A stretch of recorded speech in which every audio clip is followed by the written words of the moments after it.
Hi everyone, I am Kim Matthews and this is my week 5 response on the misconceptions and objections of servant leadership.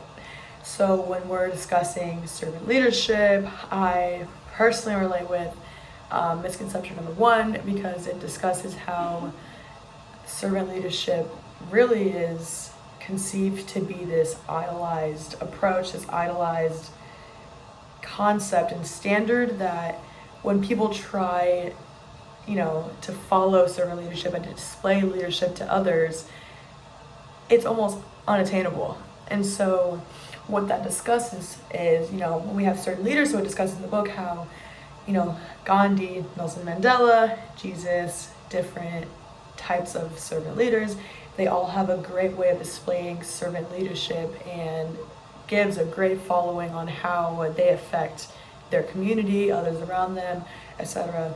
However, I begin to relate to this as well because, servant leadership is essential, especially in this class, but in general for one that want to be in a leadership position because, servant leadership is serving everyone's, before yourself, serving God, things along those lines. There's so much more to the foundation of servant leadership than just leadership itself.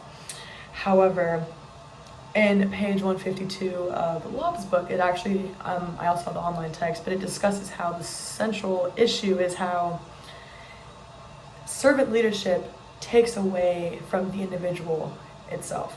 And so when it discusses that, it talks about how, as a leader, we want to make sure that we build ourselves up in order to provide for others.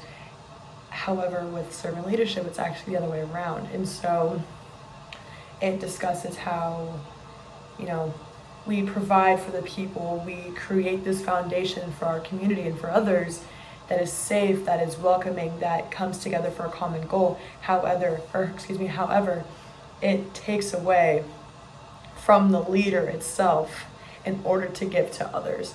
And so when you're discussing, regular leadership, dictatorship, things along those lines, you will have a specific leader, and that, obtained leader does a really important job. However, it's known that they typically would have the power and things along those lines. But with servant leadership, that leader works beside one another instead of, this hierarchy, this authoritative figure.